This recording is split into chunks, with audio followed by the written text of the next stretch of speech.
Today's program is part of a special series brought to you by St. Agnes Medical Center and Every Neighborhood Partnership, with funding provided by ACEs Aware.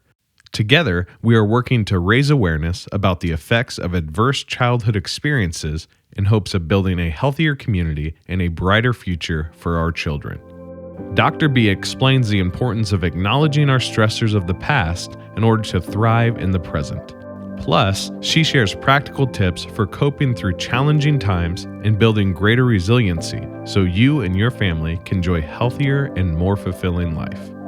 Hi, you're listening to Delusional Optimism with Dr. B, where we explore human resiliency and learn how people thrive even after adversity. We break down the complexities of the human brain so concepts are simple and relatable. It's fun and empowering to understand how your earliest experiences influence your relationships today. What makes you tick? Dr. B is a speaker, trainer, and consultant who understands emotions and human development from the inside out. Let's dive into today's episode.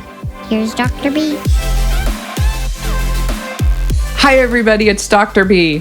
In today's episode, we're going to be talking about depression and anxiety. If you're interested in furthering this conversation, please contact me on my website at www.drbconnections.com or email me at contact@drbconnections.com. All right, let's get started.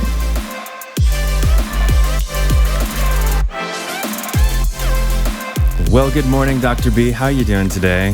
Good morning. I am doing well. I have an exciting thing to share. So I haven't seen my granddaughter. She hasn't had a sleepover in 6 months, and she's coming to do a double night sleepover. Oh, my goodness. So my depression and anxiety is very low. That's wonderful. What are a couple things on the docket that you plan on doing with her? We are going to the park, which we always would go run around the park and climb trees and stuff like that. And we are baking cookies that are called Aunt Bo's chocolate chip cookies, because she was like, I'm her BB, I'm Charlie's BB, and I had an Aunt Bo who was like my grandmother. And she has a special chocolate chip cookie recipe that Charlie and I do together all the time. So we're baking cookies and playing at the park, and then it's probably swimming because it's hot out, which is amazing. I would love to join that. That sounds amazing. I'm so excited. I just can't wait to have my little hands just squeezing her face. Yes. That's great. My girly. Climbing trees is definitely something that brings back many childhood memories. I still occasionally do it. Yeah, I do too. I do too with her sometimes, but she loves to climb trees, and she's good at it. So it's been fun to watch her develop, from 4 to 5 to now 6, and she's a cruiser, man. She can do some stuff. That's amazing. Yeah. So we are talking about depression and anxiety today as it relates to ACEs. So what's the relationship there? How do we view those things? So depression and anxiety, the cleanest way to describe the relationship is they are best friends. So they don't hang out, and they often hang out together. So like mad and sad, they often also hang out together. And but depression and anxiety, so we have this experience of being so down in our depressed feelings, but often that can come with, either at the beginning or on the backside, panic and anxiety, or that just anxious tension that we don't really know why we're scared, but we feel all the feelings that come with being stressed to a level of fear, but we don't have a easy reason why. And so, and then that feeds into the flip side of depression again, the cycle of, if you have that feeling for a long time and you don't understand it, it becomes exhausting. And then that's where the depression also kicks in. And you're like, I just need to sleep. Yeah. I just need to check out because I'm depressed. So you're doing this back and forth thing. Do the number of ACEs correlate with a higher rate or propensity towards those things? Yeah, absolutely. So we know that the higher there's steady correlation between the higher number of adverse childhood experiences, or ACEs, the more likely a person is to suffer from depression. And sometimes even suffer from, well, not even sometimes, it's the same correlation, suicide attempts and completions. So the correlation with depression and anxiety and ACEs steadily increases as the number of ACEs go up. But then all the things that we do to mitigate those feelings, like smoke, self-medicate with alcohol or drugs, all of those are also on board. So there's this incredible interrelationship between adverse childhood experiences, the mental health impact or diagnosis that goes with it, and then the self-care management. How do we manage our diagnosis in a way that's medically appropriate, or do we have to self-manage it with alcohol, drugs, things on the street? So, or dysfunctional behavior. Yeah, that's really interesting. I also edit a podcast for a couple of friends that it's LGBTQ plus podcast called Talk Out Loud. One of the hosts on there, he was talking about how on some level he went through a stint of some alcohol abuse and drug abuse. And he's like, but somehow that honestly saved my life. Yeah. Because I wasn't able to cope with all the crap. Yeah. And as harmful as those things were, they did save my life. And that's when he said that, it was just a light bulb went off. Yeah. And you can feel that on a very visceral level, like my harmful behavior somehow saved my life. And that doesn't wake you up. I don't know. I don't know what does. Well, that is so powerful and enlightening to ourselves and to others when somebody says that. But it's often those jarring events that are probably negative that wake us up. Oh my gosh, I'm drinking too much. Like, I'm gonna die if I don't stop drinking or using drugs, or whatever the risky behavior is starts to feel threatening to our mortality. And the brain finally kicks in and says, I really should do my job because I am in service of survival. So I've been letting go and letting you self-medicate, but now we need to get real. And so it is self-protective, all of those things. Somebody smoking cigarettes is, that's self-protective, because when you smoke a cigarette, you bring down your anxiety. It calms you.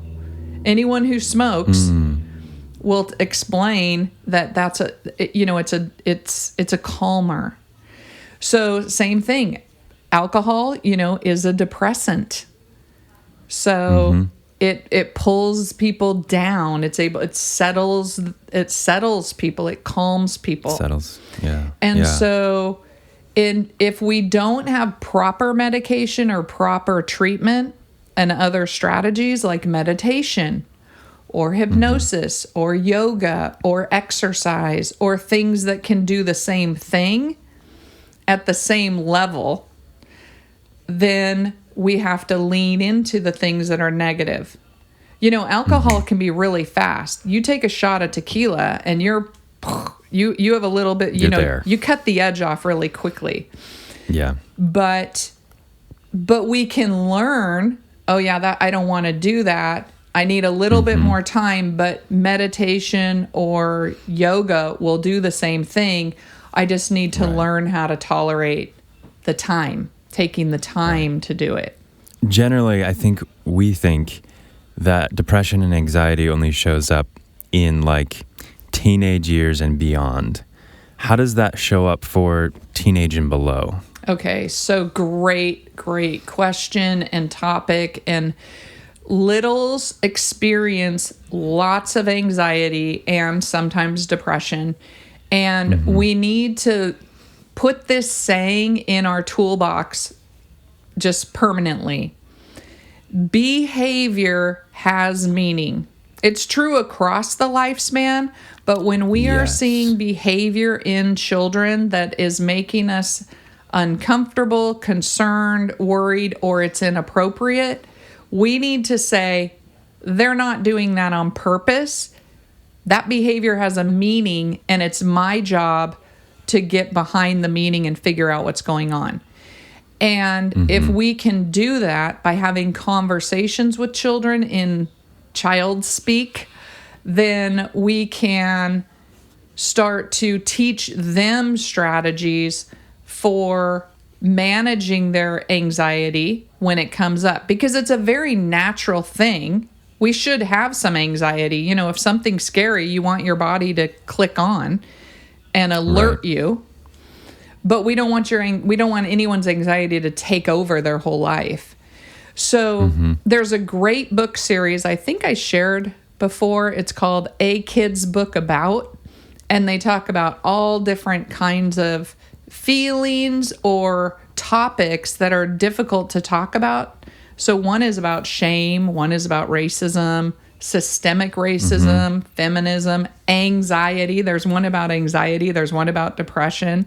Wow. It's a conversation book. It's not a book that you would hand a child themselves and say, go read the book on anxiety and figure it out. It's a book you would an adult would read with a child and then discuss what it means and how it feels. And so it's a way of helping adults talk about difficult subjects with children, because we've never been taught to do that. Yeah. And this same book series just started. I'll just call it A Little Kid's Book About, because I don't remember what it is, but it's literally almost like baby books. It's for infants and toddlers. So this series is for 5 to 9-year-olds. That series is for like birth to 4-year-olds. And one of the little baby books was called A Little Kid's Book About Activism. And I thought, oh my gosh, I thought that was so funny. Oh my goodness. To be holding a 12-month-old or a 24-month-old and reading a book called Activism. But it's amazing. But it is amazing. And it is so important. And we've said for so many years, like, well, nobody taught me how to do this. Here's a beautiful opportunity for all of us to, with children, learn how to talk about hard things.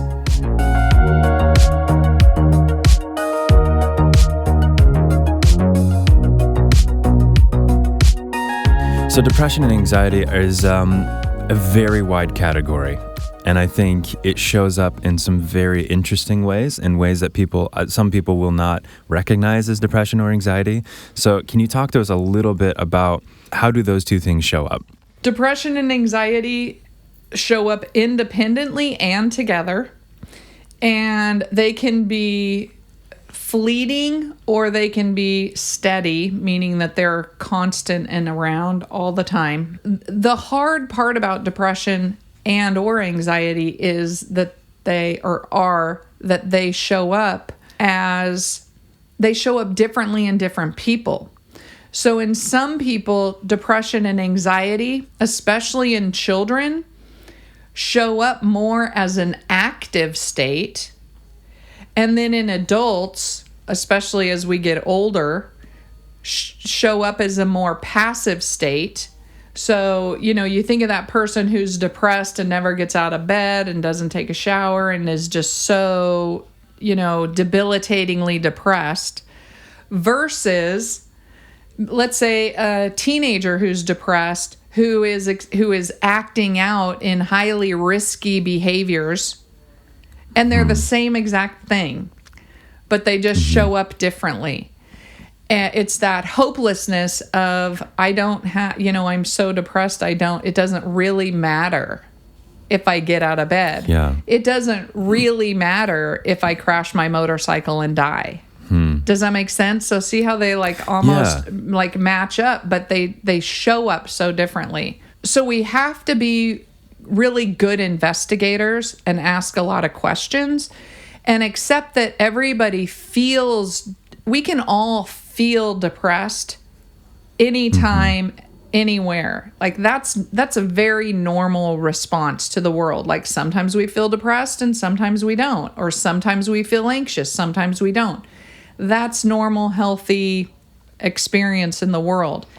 But when we get overwhelmed by our anxiety or our depression and it becomes clinical, then we need to address it on a different level. And that means that we need to, we need to get a good diagnosis. Right. There are medications to treat depression and anxiety, so there's no reason not to utilize tools that we have if they're an option, and that will help somebody because they are highly effective. There are buffering activities that we can do in terms of learning how to meditate, do yoga, get therapy, psychotherapy. Do some, exercise therapy, yoga, meditation, hypnosis. If there's trauma involved in the depression and the anxiety, doing that therapeutic process of going through processing that trauma into a healthy story, which I think we've talked about before, is being able to incorporate the trauma into a narrative that makes sense for you as a person will help alleviate trauma. Because where we get stuck and depressed is these bad things happen to me. Now it makes me this person and I don't like it and I don't know what to do. But if we can take this trauma, integrate it into our story of who we are and say, I'm still a great person even though these really bad things happened to me and now I'm going to do this with my life. That, in and of itself, is the narrative healer in being able to have somebody help us make our story. One thing that I want to point out is, and this happened to me this week actually, was I was talking to somebody and every response that came back to me was kind of like, yeah, that's not going to work. Yeah, that's not, no. You're wrong about that. It was making me feel like uncomfortable, defensive, like, I'm trying to be helpful and everything I get back is just really negative. And so I just stopped and I said, hey, you know what? I'm trying to be helpful and I feel like you're mad at me. Like I didn't say, I feel like you're a jerk or I feel like you're this or that or you're depressed. I didn't put it on them. I just said, I feel like you're mad at me for trying to help. I'm like, what do you want me to do here in this situation? And the person turned to me like in shock and said, no, I'm not mad at all. I'm so sorry. I'm tired. I'm feeling worried about this and this and this. And I didn't even notice that I was responding in a very short, curt way to you. And then and I certainly didn't respond. It was having an effect on you because I was so into me. And so I said, okay, good. All right. We're in this together. Like, let's, what a healthy way for people to engage. When you get that feeling that somebody is responding to you in a way that doesn't feel good, giving them the opportunity to clarify is such a gift. It's such a gift because I could have left that situation really irritated because I was getting irritated. Sure. But I didn't want to, and I didn't believe that the intent was negative, but I was just like, what the heck? And it really was not about me at all. And we have to remember that. It's not personal usually. How somebody comes toward you is not about you. It's about them. Right. Exactly. I think one differentiation that I think we would need to make is what is the difference between feeling sad and being depressed? Okay. And I think, at least for me, I know there's an actual somatic difference in that. Feeling sad, completely normal, needed, valuable, actually. Yeah. Even though that's a very uncomfortable emotion. But being depressed is when, on some level, sadness becomes my identity. And it's no longer just something I'm feeling. Right. So the difference between sadness and healthy, normal sadness, because people who say, I never cry, or I don't need to cry, I'm not sad, I'm a happy person, or, are really avoiding those feelings. We have to do a normal cycle of up and down, feeling good, and then feeling sad, because that's how we know what good feels like and how we know what sad feels like. So we have our span of emotions. And I say to people a lot, it's okay to cry. And a lot of times when I say that, they just burst into tears. They just, it's exactly. permission to let somebody cry, because we're so much a culture of like, don't cry, don't show your feelings. So feeling sad, we need to normalize that in terms of just, hey, it's okay. We need to let our little boys cry. We need to let our little kids cry, just in general, and not view it as a weakness, because that's normal. Now, when somebody becomes sad and they can't get out of sad, and they don't have a reason for sad that has an ending to the process of grief, somebody dies, or something bad happens, it made me sad, I was angry, I felt hopeless, blah, blah, blah, all the stages of grief, and then I was able to come out of it. If you're not able to go through the process of grief, then you're in depression. You're not in normal sadness. And so, and you need to be able to have an event that, if your depression is only linked to these feelings that have no explanation, then our body and our mind get really confused about that. And so we're into the depression territory, and we need to start exploring with someone else in a professional sense. Like, I don't know why I'm depressed. I just am depressed, and I can't get out. Yeah, and I think that's where the difference between grief and sadness is something, it's going to take some time, right? But grief, there is no exiting. You have to allow the process of grief to go all the way through, which leads us into resilience. Right. Because that is what's going to take us through that grief process that is so necessary and so incredibly needed right now. Yes. On many levels, systematically and personally. So how do we work through that in resilience? Yes. Okay. So resilience, let's just name it for what it is again, that it's the ability to overcome adversity. So when we look at depression or sadness, grief, and depression, so it's like a spectrum. We know, okay, I had a sad event, I'm sad about it, and now I'm going to come out of that. Okay, that is a natural process of resilience and sadness that you're going through the process. Then if we go through grief is a process too, and people don't go through it like stage 1 and stage 7 and stage 2 and stage 3. You go through it 1, 2, 3, 4, 5, 6, 7. So it's a process that we need to go through. And if you get stuck in any of the stages, it can turn into depression because you don't know how to get through the process, which is why understanding grief is very important, again, for children and adolescents and adults, that, oh yeah, this is your body and your brain taking you through a process of something hard and bringing you out on the other side in a healthy way. Resilience, helping you to overcome adversity. So the grief process is a resilience process by nature. And so where we get stuck is when we're depressed or highly anxious and we don't know why and we can't get out. And that's where adverse childhood experiences or trauma as well reveal that we have a neurobiological interference with our healthy process of grief and sadness. If you have a healthy process to grief and sadness, then you experience it, from A to B.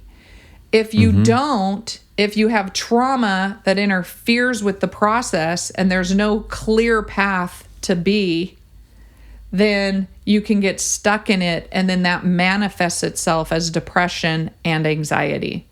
Or anxiety. Nice. It can be both and, or it can be one or the other. So neither feel good and very quickly overwhelm and can turn into so many other things. So it's super important to not feel like you need to manage that alone. There's lots of supports in the world to help depression and anxiety. So, and it's a common experience. So nobody should feel alone in that.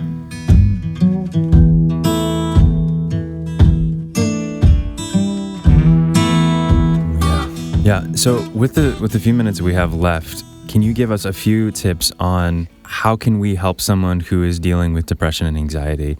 And then if someone out there is dealing with depression and anxiety, what are the steps? What are a few practical tips that they can take to help work through that? If somebody is feeling an overwhelming sense of depression, I would say get on the phone with a hotline, get on a phone with the doctor. Reach out to your resources. Tell somebody that you love and ask them to help you get support for your depression. If somebody is suffering from anxiety or just this continuous panic sense, I always say just do blackjack breathing, which is 7 seconds of breathing in through your nose. So hold your breath for 7 seconds and then breathe out through your mouth for 7 seconds. So that's 21. And so if you do that 3 to 5 to 7 times, your body can't help but find a little bit of calm, which then can help us to figure out what to do next. But in a panic attack or a panic situation or anxiety, even it doesn't have to be a full-blown panic attack. That breathing exercise can really help people. Learning how to have a mindfulness practice, whatever that is, whether it's yoga, whether it's meditation, mindfulness, if somebody is in therapy, all of these things help us to reflect and then be in charge of our anxiety and our depression, so it's not in charge of us completely. So my biggest takeaway is find your support system, and if you don't have one, call a hotline, call a doctor, call somebody and get help, because you don't want to go through this alone, and you don't need to go through this alone. Yeah, we have tools, and we want to get them into people's hands. And so if something is happening, then get help. And with that, thanks for listening. Get help. Take care of yourself. Take care of others. Go out and leave a life print. And I look forward to our next time together. Thanks so much for listening to today's episode. I appreciate the opportunity to connect with you. If you're interested in booking a training, I'd love to hear from you. You can reach me at my website, Dr. B Connections. There's a big button that says, book a training with Dr. B. It's that easy. If this show has been beneficial for you, please share it with your friends and family. Spreading the word about the show helps us grow our audience and helps continue to change the world together. Again, thanks so much for listening to Delusional Optimism. Now, go leave a life print. Thank you for listening to this special episode of Delusional Optimism, brought to you by St. Agnes Medical Center and Every Neighborhood Partnership. We hope you're encouraged by Dr. B's message and find her tips helpful for managing life's stressors and building a more resilient self. For more episodes in this special series, please visit St. Agnes Medical Center's website at www.samc.com. This episode is produced and published by the editing team at Truthwork Media. Truthwork Media is a full-fledged podcasting and social media agency located in South Bend, Indiana, with clients all around the world. For more information, visit them at truthworkmedia.com.